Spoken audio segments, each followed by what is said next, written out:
And so I got Michael Conrad, the CEO of a network of small companies in the Nashville, Tennessee area. That's right. Perfect. All right, we'll go ahead and get started with questions, and then we'll have a little chance to catch up afterwards, but really appreciate you taking time as we get started. So we'll get going. Already recording. Hello, my name is Terry Daniels. I am the host of the Rhythm of Business podcast, and I have as our guest this morning, Michael Conrad. He's CEO of a number of small companies in the Nashville, Tennessee area. As we get started, Michael, if you can just share with us a little bit about yourself and who you are, and tell us who you are. Yeah, good morning. Thank you, Terry, for having me here. I am someone who accidentally fell into business. And you might have heard that story before, but for a lot of my young life and early career, I had no interest in being in business. Oh, wow. I was a blue-collar man from a blue-collar family. I understood the rhythm of working with your hands more than I understood the world of business. But as I started to grow up a little bit and learn the way of the world, I learned that there is opportunity for leverage, and there is opportunity for freedom and automation, and taking a world from 1 to 1. 1 hour of my time for 1 hour of work was the world I lived in. And I learned that there was a way to go bigger, to leverage into 1 hour of my work could be 10 hours of effect or 100 hours of effect. And so I knew I wanted to go into business, and I didn't quite exactly know what that meant. And so I fell back, as we all do, on what I was good at and what I knew. Wow. So if you accidentally fell into it, when you think about that, how do you, now that you're in it, how have you found your rhythm with these multitude of businesses that's in your family of businesses? How do you find your rhythm between all of that? Yeah, at first I said, well, I need to start to block times and days out for different aspects, different things I'm working on, different projects. I started with one business but with many services. So in a lot of ways, I was already splitting my time early on.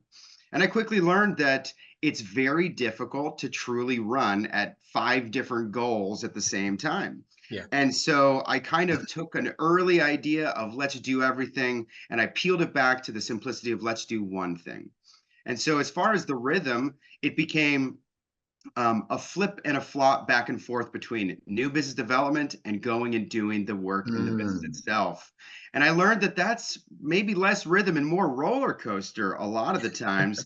You're doing the work, and then all of a sudden you realize, oh my gosh, I haven't tried to develop any new business, and now I'm in a dry spell. And so that rhythm was a negative rhythm, that roller coaster of, you have work, you have no work, you have work, you have no work.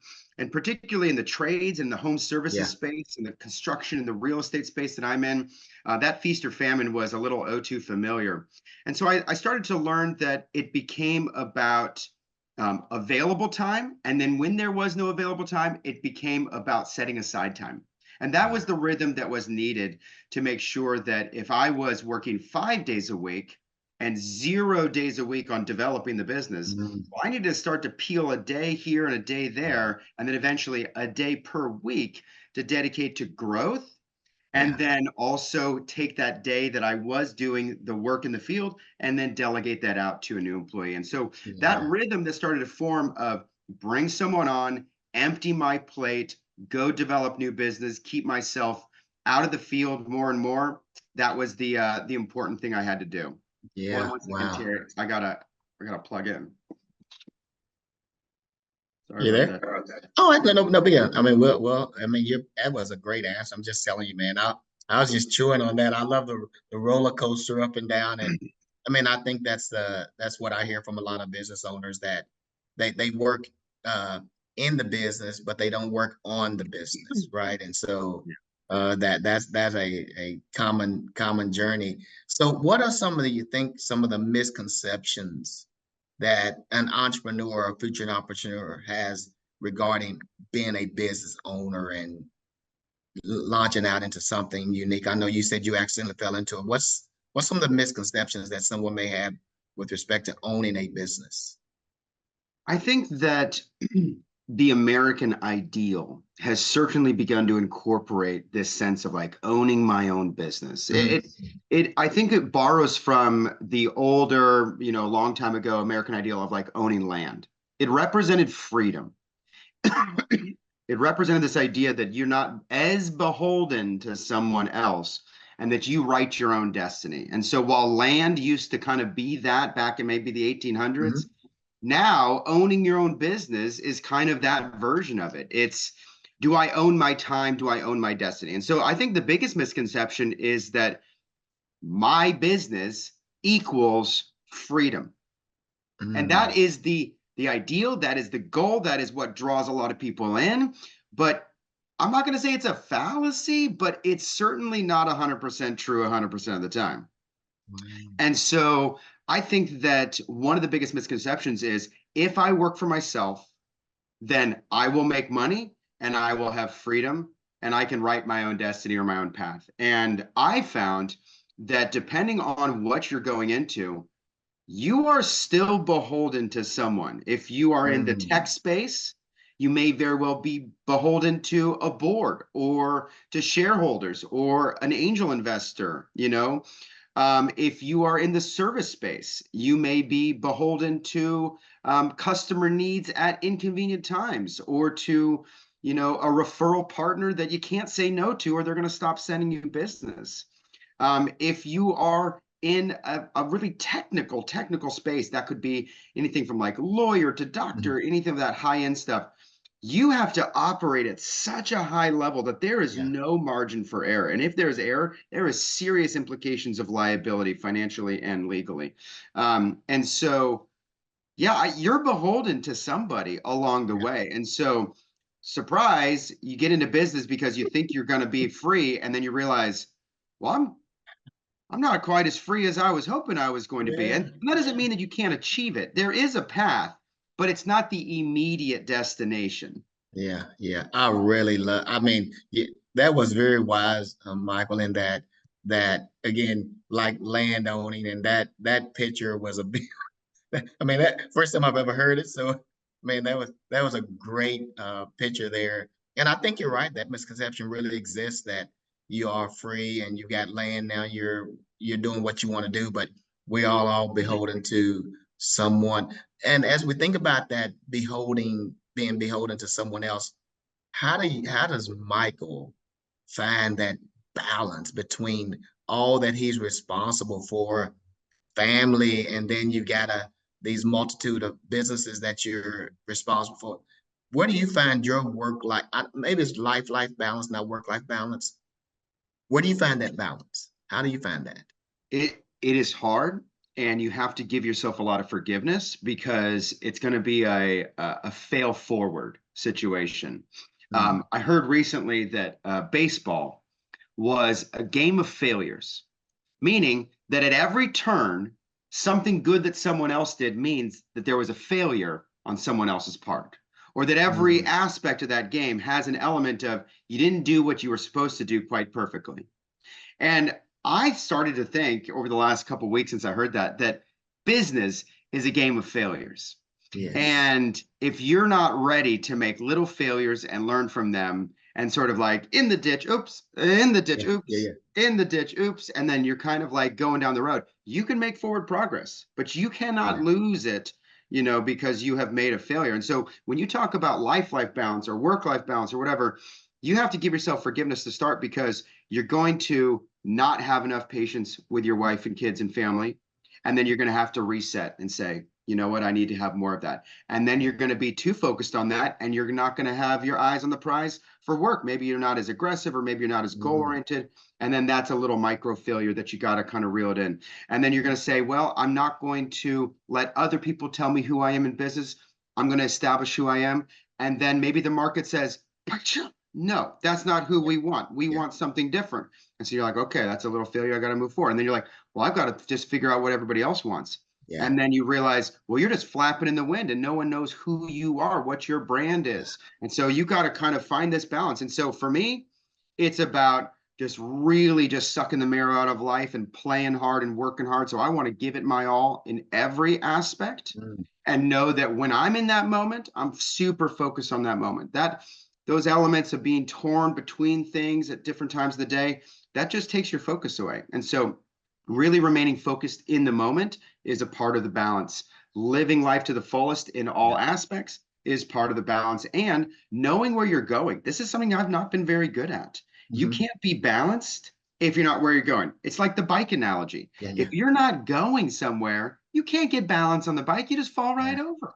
And so if you're not going with the bike, but if you're going and you're going hard, Yeah. balance can be achieved. Maybe the analogy breaks down a little bit, but you get the idea. And so Absolutely. balance for me is about knowing where I'm going and trying to clarify that vision ever more. Like it's never a clear vision, 100% done, A plus, moving on. It's like, oh, it's clear to me today. And then tomorrow, I got to make sure that it's clear again. And then maybe Yeah. try to clarify it more. So Yeah. that's how Absolutely. I'm going. Yeah. Wow. I love the statement of failing and life of failures. I was just with a client earlier today, and I told him, I said, I asked myself, what could I tell Terry Daniels at the age of 13 and 14 that would have helped him out a lot, right? And I said, if I'd have told Terry Daniels to fail faster, I would say fail faster. At 13 and 14, if that guy would have failed faster, he would have achieved a lot more sooner. And I love that analogy. So dead on there with that. And as you think about your businesses, Michael, with it's changing, the business landscape is changing. All these technologies are changing. AI is changing the world. You know, as it evolves, and not only that, when you accidentally fell into business leadership and ownership, you had this passion, but now you got people part of that. How do you manage things as you evolve with this business climate change, and you're changing, your people are changing, you're adding new people. How do you evolve? Got to remain really flexible. And that's not been easy for me. I'm not a super flexible person. I don't like change a ton. I really thought I was a human powered business. And so I just had a lot of personnel around me. And I've realized, oh, there's a way to leverage better with technology. And so the evolution doesn't look like just, cutting the whole team. It looks like finding the right people who are going to not only stay loyal, but be able to use the leveraging tools of technology. It looks like being open to bigger changes than are comfortable. So I operate in the home services space. I have a home inspection company, a pest control company, other things. And so home inspection is sort of part of this real estate and construction world. And I thought to myself, man, this is never going to go away. People are always going to need somebody to walk around a house and analyze what's going on. This is so human powered. It's irreplaceable. And I've started to see the advent of AI and technology and photo recognition and just some of this stuff, that there's very much an opportunity, maybe not for full replacement, but certainly a complete evolution of our space. Mm, Our world used to be a paper world 20 years ago, and now it's a digital world. And our world was very interpersonal and interrelational as far as business development. Go meet people, shake their hands, get to know them. Now it's extremely digital, social media, website, podcast, all of this stuff. And so you have to be able to roll with the punches and evolve. And if you yourself are not going to be that person who can meet the evolution as it comes, you have to be willing to bring people into that, to mhm. delegate, to hire right, make great hires. Yeah. Don't have the ego about hiring people who are smarter than you in X, Y, and Z areas so that you can keep up with the times. I've got a great multimedia team now that it's frustrating that they're better than me, but you know what? Gosh darn it, they are. And it's good because I Yeah. like that space. I like marketing and sales and multimedia and digital space, but gosh darn it, I'm just not as good at it. And I have to be willing to allow someone to excel and then participate in the larger fabric.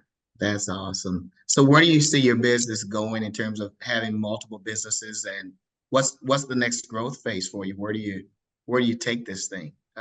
You Yeah, we see ourselves as sort of in a lot of ways kind of like early Home Depot. Home Depot was kind of a lumber yard, just Mhm. back in the day. And then it slowly incorporated more and more and more things within a vertical to allow a customer a truly one-stop shop experience, or an all-in-one resource experience. And so, it used to be a lumberyard, but now it's where you get hardware and tools Yes. and appliances and garden supplies.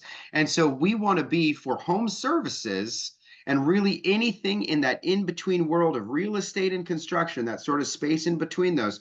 We want to be meeting needs, answering questions, becoming a resource. And every time someone says, can you do this? The answer is yes, because we already do it, or yes, because I just invented it and we're doing it for you tomorrow. And so total vertical integration and then really incorporating into one larger umbrella is definitely the long-term play. And so starting multiple businesses now that serve different niches is the practical application. Eventually allowing a better cross-pollination so that they can work together. We can share customer base, share resource, help people walk through home ownership, home buying, home ownership, just the entire life of a home is definitely where we're going. And so I'm excited to see what the future holds because it is more interrelated in a way that I like, because that's the way my brain works. But we'll see if the consumer comes along. Michael, I'm telling you what, the clarity of what you see is right there. So it's going to come to pass. You have such a clarity. That was the word you used earlier in the interview. So that clarity is key. Final question, as you think about that individual that's sitting at that table with that napkin in front of them, that piece of paper, trying to think about where they're going to go. They want to create a business. They want to start a business. They want to be an entrepreneur. What advice would you give someone that's sort of sitting on the edge? They want to take the leap, but they may not fully be ready to go. What would you tell them? I would say preparation to launch into business only takes you so far. I think there's a sense that like you got to be the most prepared you can be. And the truth is, the first chapter of your business experience of you being an entrepreneur is always going to look so hilariously different than probably chapter 2, 3, 10, 20, whatever, that you can't fully prepare for 20. You can't even fully prepare for 1. And so there's an element of an entrepreneur that requires a tolerance of risk and an acceptance of what you can't control. And so launching out and just jumping in is a big piece of it. Now, don't hear me wrong. Don't just jump in. You got to do some preparation. However, you only really need to be about 3/4 prepared. And if you think you're about 3/4 prepared, then you're prepared, because the last piece is really jumping in, because you will iterate and change yourself as you go. And the business you think you're planning in your business plan and your preparation is almost certainly not the business you will be running after year 1 or 2. And so in some ways, it's just about getting in the race. Stop tying your shoes, stop fixing, your uniform, and get in the race. You're not going to know how to run the race until you literally start running the race. And the preparation only takes you so far. Wow. Michael, thank you so much. To the audience, man, this is Michael Conrad. He is the CEO of a multitude of businesses in the Nashville, Tennessee area. You need to look this guy up. He is the one you want to talk to if you're trying to figure out how to navigate that space of business ownership, entrepreneur, as well as if you need someone that is in that space between home ownership and putting all the pieces together. This guy can help you do it. So, Michael, thank you so much for sharing with our audience today. This is Dr. Terry Daniels with the Rhythm of Business podcast. We hope you come back and hear us again in the future. So thanks so much.